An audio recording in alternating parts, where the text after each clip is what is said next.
Hello, hi everyone. ಈ ದಿನ ನಾವು ಮೋಡ್, ಬಹುಲಕ ಅಥವಾ ರೂಢಿ ಬೆಲೆ ಅಂತ ಕರೀತೇವೆ.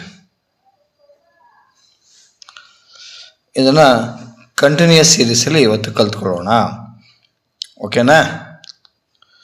ಈಗ ಕಳೆದ ತರಗತಿಯಲ್ಲಿ ನಾನು ಮೀನ್ ಬಗ್ಗೆ ಹೇಳಿದ್ದೆ. ಅದರಲ್ಲಿ descriptive, ungrouped data, grouped data, continuous ಮೂರು ವಿಧಾನನ ತಿಳಿಸ್ಕೊಟ್ಟಿದ್ದೆ. ಇದರಲ್ಲಿ ನೇರವಾಗಿ ಕಂಟಿನ್ಯೂಸ್ ಸೇರಿಸಿ ಬಂದಿದ್ದೀನಿ. ಇದರಲ್ಲೂ ಕೂಡ ಡಿಸ್ಕ್ರೀಟ್ ಸೀರೀಸು ಇದೆ, ಇಂಡಿವಿಜುವಲ್ ಸೀರೀಸು ಇದೆ. ಅದು ನಮಗೆ ಈ ಸಲದ SLC ತರಗತಿನಲ್ಲಿ ಇಲ್ಲ. ನೇರವಾಗಿ ಕಂಟಿನ್ಯೂಸ್ ಸೀರೀಸ್ ಬಗ್ಗೆ ಒಂದು ಪ್ರಾಬ್ಲಮ್ ಇದೆ, ಇನ್ನೊಂದು ಡಿಸ್ಕ್ರೀಟ್ ಸೀರೀಸ್ ಬಗ್ಗೆ ಒಂದು ಪ್ರಾಬ್ಲಮ್ ಇದೆ. ಅದನ್ನು ನೆಕ್ಸ್ಟ್ ಕ್ಲಾಸಲ್ಲಿ ಬಿಡಿಸಿ ಅದನ್ನು ತಿಳಿಸ್ಕೊಳ್ಳೋಣ. ಇನ್ನೊಂದು ತರಗತಿನಲ್ಲಿ ಇದ್ರ ಬಗ್ಗೆ ವಿವರಣೆ ತಿಳ್ಕೊಳ್ಳೋಣ. ಇಲ್ಲಿ ಮೋಡ್ ಇದನ್ನು ಕಟ್ತಾನೆ. ಈಗ ನೋಡಿ, ಒಂದು ಕುಟುಂಬ ಅಂತ ಕೊಟ್ಟಿದ್ದಾನೆ, ಕುಟುಂಬದ ಸಂಖ್ಯೆ ಅಂತ ಕೊಟ್ಟಿದ್ದಾನೆ. ಕುಟುಂಬ ಅನ್ನೋದನ್ನು CI ವರ್ಗಾಂತರ ಅಂತ ಬರ್ಕೋಬೋದು. ಕುಟುಂಬದ ಸಂಖ್ಯೆ ಅಂತ ಇದೆ ನೋಡಿ, ಇದನ್ನು F ಅಂತ ಬರ್ಕೋಬೋದು. ಓಕೆನಾ? ಇದು 1ರಿಂದ 3, 3ರಿಂದ 5, 5ರಿಂದ 7, 7ರಿಂದ 9, 9ರಿಂದ 11. ಕ್ಲಿಯರಾ? ಇದನ್ನು ನೆನ್ನೆ ಹೇಳಿದ್ದೆ ರಿಂದ. ಲಾಸ್ಟ್ ಕ್ಲಾಸಲ್ಲಿ ಇದ್ರ ಬಗ್ಗೆ ವಿವರಣೆ ಕೊಟ್ಟಿದ್ದೆ. 7, 8, 2, 2, 1 ಇದೆ. ಓಕೆನಾ? ಅರ್ಥ ಆಗ್ತಿದೆಯಾ ನಿಮಗೆ? ಗಮನ ಕೊಡಬೇಕು ವಿದ್ಯಾರ್ಥಿಗಳು. ಗೊತ್ತಾಯ್ತೇನಪ್ಪ ನಿನಗೆ? ಓಕೆ, ಇಲ್ಲಿ ನೋಡಿ ಗಮನಿಸು. ಈಗ ನಾನಿಲ್ಲಿ ಬರ್ಕೊಂಡಿರೋ ಪ್ರಕಾರ ಈ ಥರ ಕೊಟ್ಟು ನಿಮಗೆ ಮೋಡ್, ಫೈಂಡ್ ಮೋಡ್, ಬಹುಲಕ ಅಥವಾ ರೂಢಿ ಬೆಲೆಯನ್ನು ಕಂಡುಹಿಡಿಯಿರಿ ಅಂತ ಕೇಳ್ತಾನೆ. ಈ ರೀತಿ ಕೊಟ್ಟಾಗ ನಾವು ಇಲ್ಲಿ ಮೊದಲು F ಕಾಲಮನ್ನು ಮತ್ತು CI ಕಾಲಮನ್ನು ಬರ್ಕೊಂಡಿದ್ದೀನಿ ನೋಡಿ. ನಾನಿಲ್ಲಿ ನೇರವಾಗಿ ವಿವರಣೆ ಕೊಡಬೇಕಾಗುತ್ತೆ, ಸ್ವಲ್ಪ ಹೊತ್ತು ಅಂಥೇಳಿ ಕಾಲಾವಕಾಶ ಕಡಿಮೆ ಆಗುತ್ತೆ, ಹೆಚ್ಚಾಗುತ್ತೆ ಅನ್ನೋ ಉದ್ದೇಶಕ್ಕೆ ನಾನು ಮೊದಲೇ ಬರೆದಿದ್ದೀನಿ ಕ್ವಶನನ್ನು. CI ಅಂದರೆ ನಿಮಗೆ ಹೇಳಿದ್ದೀನಿ ಆಗಲೇ ನಾನು, ವರ್ಗಾಂತರ ಅಂತ ಬರ್ಕೋಬೇಕು ಅಂತ. ಸರಿನಾ? F ಅಂದರೆ ಆವೃತ್ತಿ ಅಂತ ಬರ್ಕೋಬೇಕು ಅಂತ ಹೇಳಿದ್ದೀನಿ. ಕ್ಲಿಯರ್ ಆಯಿತಾ? ಅರ್ಥ ಆಗಿದೆಯಾ? ಓಕೆ. ನಾವು ಇಲ್ಲಿ Fನ ಕೂಡ ಅವಶ್ಯಕತೆ ಇಲ್ಲ. ಇದರಲ್ಲಿ ನಾವು ಕಳೆದ ಮೀನಲ್ಲಿ ಏನು ಮಾಡಿದ್ವಿ, ನಾವು Fನ್ನು ಕೂಡ್ಕೊಂಡಿದ್ವಿ. ಇಲ್ಲಿ ಕೂಡುವ ಅವಶ್ಯಕತೆ ಇಲ್ಲ. ಓಕೆನಾ? ಸೊ ಈಗ ಗಾತ್ರ, ವರ್ಗಾಂತರದ ಗಾತ್ರ ಅಂತ ಕರಿತೀವಿ. ಯಾವುದನ್ನು ಗಾತ್ರ ಅಂತ ಕರಿತೀವಿ? Size of the class interval ಅಂತ ಕರಿತೀವಿ. 1ರಿಂದ 3, 3ರಿಂದ 5, 5ರಿಂದ 7, 7ರಿಂದ 9, 9ರಿಂದ 11 ಇದೆ. ಇದನ್ನು ವರ್ಗಾಂತರದ ಗಾತ್ರ ಅಂತ ಕರಿತೀವಿ. ಈ ಒಂದು F ಕಾಲಮನ್ನು ನಾವು ಗಮನಿಸ್ತೀವಲ್ಲ, F ಕಾಲಮ್ ನೋಡಿ, ಇದು ಗಮನಿಸಿದಾಗ ಹೈಯೆಸ್ಟ್ ವ್ಯಾಲ್ಯೂ ಅಂತ ಕರೀತಾರೆ. ಅದನ್ನು ನಾವು ಮ್ಯಾಕ್ಸಿಮಮ್ ವ್ಯಾಲ್ಯೂ ಅಂತ ಹೇಳ್ತೇವೆ. ಏನಂತ ಕರಿತೀವಿ? ಮ್ಯಾಕ್ಸಿಮಮ್ ವ್ಯಾಲ್ಯೂಸ್ ಅಂತ ನಾವು ಕರಿತೀವಿ. MIX.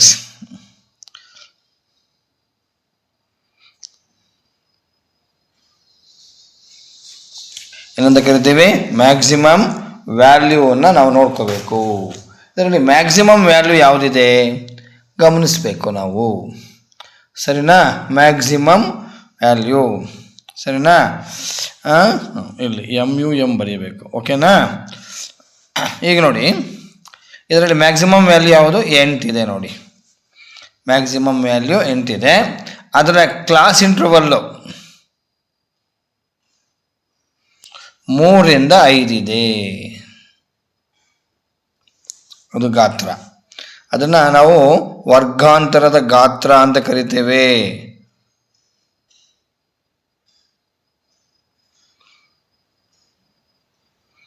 ಯಾವುದು? 3ರಿಂದ 5. 5. ಓಕೆನಾ? ಇದನ್ನು ಮ್ಯಾಕ್ಸಿಮಮ್ಗೆ ನಾವು ಗರಿಷ್ಠ ಅಂತ ಕರಿತೇವೆ. ಗರಿಷ್ಠ ಸಂಖ್ಯೆ. ಇದನ್ನು ನಾವು ಆವೃತ್ತಿಯಲ್ಲಿ ಹುಡುಕಬೇಕು. ಗರಿಷ್ಠ ಸಂಖ್ಯೆ ಎಷ್ಟೋ? 8. ಮ್ಯಾಕ್ಸಿಮಮ್ ವ್ಯಾಲ್ಯೂ ಎಷ್ಟೋ? ಮ್ಯಾಕ್ಸಿಮಮ್ ವ್ಯಾಲ್ಯೂ ಎಷ್ಟಿದೆ ನೋಡಿ 8. ಕ್ಲಾಸ್ ಇಂಟರ್ವಲ್ಲು 3 ರಿಂದ 5. ಈಗ ಇದನ್ನು ತಗೊಂಡ್ಮೇಲೆ ನಾವು ಇಷ್ಟು ಕೆಲಸ ಆದಮೇಲೆ ಫಸ್ಟು ಆ ಗಾತ್ರನ ಗುರುತಿಸ್ಕೊತೀನಿ ನಾನು. ಇಲ್ಲಿ ನೋಡಿ ಎಡಗಡೆ ಬರ್ಕೊತಾ ಇದ್ದೀನಿ. ಒಂದು ಗೆರೆನ ಈ ಥರ ಹಾಕ್ಕೋಬೋದು, ನೀವು ಬೇಕು ಅಂದರೆ ಹಾಕ್ಕೊಳೋದು, ಅಥವಾ ಎಕ್ಸಾಮಲ್ಲಿ ನೀವು ಒಂದು ಪೆನ್ಸಿಲ್ ತೊಗೊಂಡು ಈ ಥರ ಒಂದು ರೌಂಡ್ ಹಾಕ್ಕೊಂಬಿಟ್ರೆ ಸಾಕು. ಹಿಂಗೆ ಈ ಥರ ರೌಂಡ್ ಹಾಕ್ಕೊಂಬಿಡಿ, ಅದು ನಿಮಗೆ ಈಸಿಯಾಗಿ ಅರ್ಥ ಆಗುತ್ತೆ. ಕ್ಲಿಯರಾ? ಆ ಥರ ರೌಂಡ್ ಹಾಕ್ಕೊಡಿ, ಆಗ ನಮಗೆ ಇದರ ವ್ಯವಸ್ಥೆ ಏನು ಅಂತ ನಮಗೆ ಗೊತ್ತಾಗುತ್ತೆ. ಕ್ಲಿಯರಾ? ಈಗ ನಾವು ವರ್ಗಾಂತರ ಇಲ್ಲಿ ಬರ್ಕೊತೀವಿ. ನಾವು ಏನಂತ ವರ್ಗಾಂತರ ಅಂದರೆ ವರ್ಗಾಂತರ ಅಂತ ಬರ್ತೈತಾನೆ, ಅದ ಕ್ಲಾಸ್ ಸೈಜ್ ಅಂತ ಬರಿತೀವಿ, ವರ್ಗಾಂತರ ಅಂತ ಬರಿತೀವಿ. ಕ್ಲಿಯರಾ? ಕ್ಲಾಸು ಸೈಜು ಇಲ್ಲಿ ಬರ್ಕೊತೀವಿ, ಸರಿನಾ? ಮಾಡೆಲ್ ಕ್ಲಾಸ್ ಅಂತ ಹೇಳ್ತೇವೆ. ಅದಾ ಇಲ್ಲಿ ಮಾಡೆಲ್ ಕ್ಲಾಸ್ ಯಾವುದು?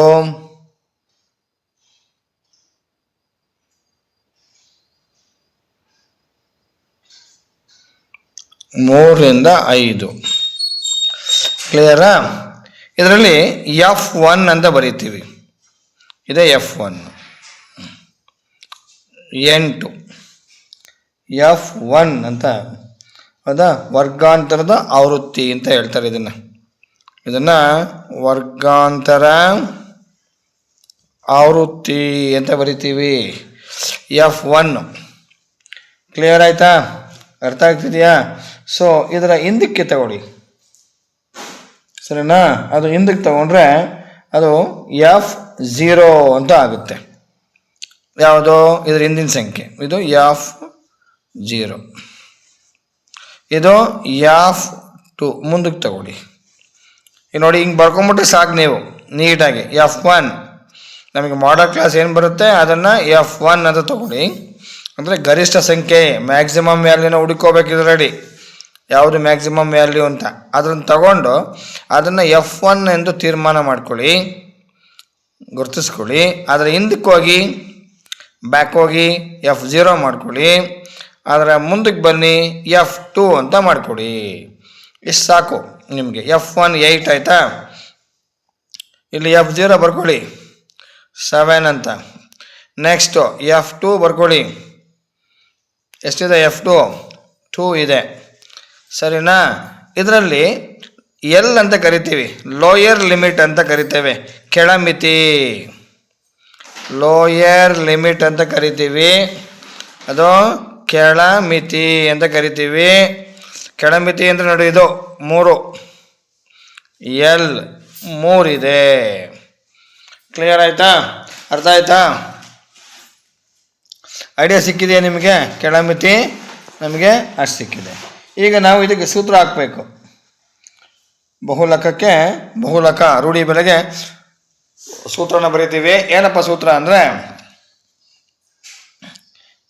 L ಪ್ಲಸ್, ಕ್ಲಿಯರಾ? ಒಂದು ಬಿಗ್ ಬ್ರಾಕೆಟನ್ನು ಯೂಸ್ ಮಾಡ್ತೀವಿ, F1 minus F0 divided by ಅಥವಾ by 2F1 minus F0 minus F2 into H ಅಂತ ಕರಿತೀವಿ. ಸೊ H ಬಗ್ಗೆ ನಾನು ವಿವರಣೆ ಕೊಡಲಿಲ್ಲ ಇಲ್ಲಿ, ಈಗ ಕೊಡ್ತೀನಿ ನೋಡಿ. H ಅಂದರೆ ಆ ವರ್ಗಾಂತರ ಇದೆಯಲ್ಲ, ಆ ವರ್ಗಾಂತರದ ಗಾತ್ರ ಎಲ್ಲಿಂದ ಎಲ್ಲಿವರೆಗೆ ನೋಡ್ರಿ? 3 ರಿಂದ 5 ನೋಡ್ರಿ, ಇಲ್ಲಿದೆ 1 ರಿಂದ 3 2 ಗಾತ್ರ, 3 ರಿಂದ 5 ಗಾತ್ರ 2, 5 ರಿಂದ 7 ಅದನ್ನು H, ಅದರ ಸಂಖ್ಯೆಯ ನಡುವೆ ಇರ್ತಕ್ಕಂಥ ಒಂದು ವ್ಯತ್ಯಾಸ, 3ಕ್ಕೂ 5ಕ್ಕೂ ಇರುವ ವ್ಯತ್ಯಾಸ, ಅದನ್ನು ನಾವು ವರ್ಗಾಂತರದ ಗಾತ್ರ ಅಂತ ಕರಿತೀವಿ. ಸರಿನಾ? ಕ್ಲಿಯರ್ ಆಯಿತಾ? ಐಡಿಯಾ ಬಂತಾ? ಅದನ್ನು ಬರ್ಕೋಬೇಕು. H ಅಂದರೆ ಅದು ಗಾತ್ರ ಅಂತ ತಿಳ್ಕೊತೀವಿ, Hಗೆ, ಹೌದಲ್ಲ? Size of the class interval ಅಂತ ಕರೀತಾರೆ ಇದಕ್ಕೆ size of the class interval ಎಷ್ಟಿದೆ? 2 ಪೂರ್ಣ ಬರ್ಕೊಳ್ಳಿ, ಅದನ್ನು ನಿಮಗೆ ಅರ್ಥ ಹಂಗೆ ಹೇಳಿದ್ದೀನಿ. ಇನ್ನೂ 2-3 ಲೆಕ್ಕ ನಾನು ತೋರಿಸ್ಕೊಡ್ತೀನಿ ಇದರಲ್ಲಿ, ಕಲ್ತ್ಕೊಡಿ. ಹೌದಾ? ಬೇರೆ ವಿದ್ಯಾರ್ಥಿಗಳಿಗೂ ಇದನ್ನು ಶೇರ್ ಮಾಡ್ಕೊಳ್ಳಿ, ಸರಿನಾ? ಸಬ್ಸ್ಕ್ರೈಬ್ ಮಾಡಿ. ಸೊ ನಿಮಗೆ ನಾವು ಹೇಳ್ಕೊಡೋ ವಿಧಾನ ಅರ್ಥ ಆದರೆ ಲೈಕ್ ಮಾಡಿ, ಕಾಮೆಂಟ್ ಮಾಡಿ, ಓಕೆನಾ? ಈಗ ನನಗೆ ಗೊತ್ತಾಗಿದೆ F1 ಯಾವುದು ಮತ್ತು F0 ಯಾವುದು, ಅದನ್ನು ಬರೆಯೋಣ. ಈಗ ಎಲ್ ಗೊತ್ತು ನನಗೆ, ನೋಡಿ ಎಲ್ ಎಷ್ಟಿದೆ ನೋಡಿ, 3 ಪ್ಲಸ್, ಓಕೆನಾ? F1 ನೋಡಿ 8 ಇದೆ ನೋಡಿ, ಸರಿನಾ? ಮೈನಸ್ F0 ನೋಡಿ 7/2 ಹಾಗೆ ಬರ್ಕೊಳ್ಳಿ. F1 ಅಂದರೆ 8 ಮೈನಸ್ F0 ಅಂದರೆ 7 ಮೈನಸ್ F2 ಅಂದರೆ ಬರ್ಕೊಂಡಿದ್ದೀವಿ ನಾವು 2 ಇದೆ ನೋಡಿ ಇಲ್ಲಿ 2, ಓಕೆನಾ? ಅರ್ಥ ಆಯ್ತಾ? ಇಂಟು H ಅಂದರೆ ನಮಗೆ ಗೊತ್ತಿದೆ, ಸೈಜ್ ಆಫ್ ಕ್ಲಾಸ್ ಇಂಟರ್ವಲ್ಲು, ಗಾತ್ರ ಅಂತ ಕರಿತೀವಿ. ಹೌದಾ? ಅದು ಅಲ್ಲಿ 2 ಇದೆ ನೋಡಿ. ಸೊ 2 ಬರ್ಕೊಂಡಿದ್ದೀನಿ. ಕ್ಲಿಯರಾ? ಈಗ 3 ಪ್ಲಸ್ 8 7 ಕಳೀರಿ, 1 2 8 16 ಮೈನಸ್ 7 2 ಕೂಡ್ಕೊಳ್ಳಿ, 9 ಆಯಿತು.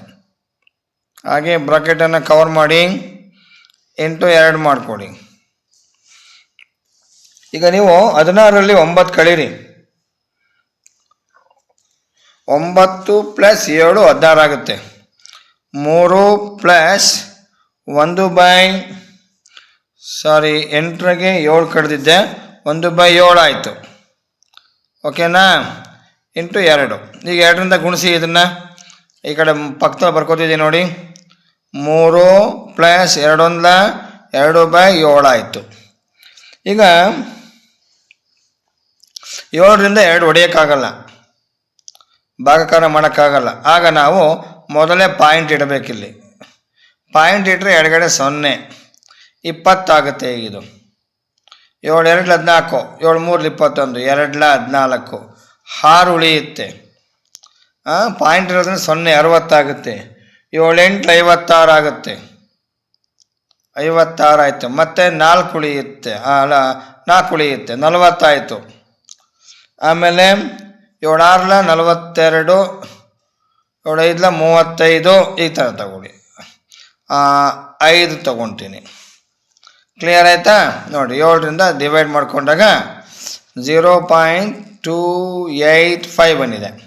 ಈಗ ಇದನ್ನು 3ಕ್ಕೆ ಕೂಡ್ಕೋಬೇಕು. 3 ಪ್ಲಸ್ 0.285ನ ಕೂಡಿದರೆ ಹಾಗೆ 3.285 ಆಗುತ್ತೆ. ಇದು ನಮಗೆ ಮೋಡ್ ಅಂತ ಕರಿತೇವೆ, ಸರಿನಾ? ಬಹುಲಕ ಅದು 3.285, ಓಕೆನಾ? ಅರ್ಥ ಆಯ್ತಾ? ನೋಡಿ ಅದನ್ನು ಮೋಡ್ ಹಿಂಗೆ ಬರಿತೀವಿ, ಮೋಡ್. ಕ್ಲಿಯರಾ? ಇದಕ್ಕೆ ಈಕ್ವಲ್ಸನ್ನು ಕ್ಯಾರಿ ಮಾಡ್ಕೊಳ್ಳಿ. ಈ ಥರ ಈಕ್ವಲ್ಸ್ ಕ್ಯಾರಿ ಮಾಡಿ ಕಂಟಿನ್ಯೂ ಮಾಡಿ. ಸೊ ಲೆಕ್ಕ ಅರ್ಥ ಆಯಿತು ಅಂತ ಅಂದ್ಕೋತಿದ್ದೀನಿ. ಸೊ ಶೇರ್ ಮಾಡಿ, ಎಲ್ಲರಿಗೂ ಅರ್ಥ ಮಾಡ್ಕೊಳ್ಳಿ, ಕಲ್ತ್ಕೊಳ್ಳಿ. Thank you.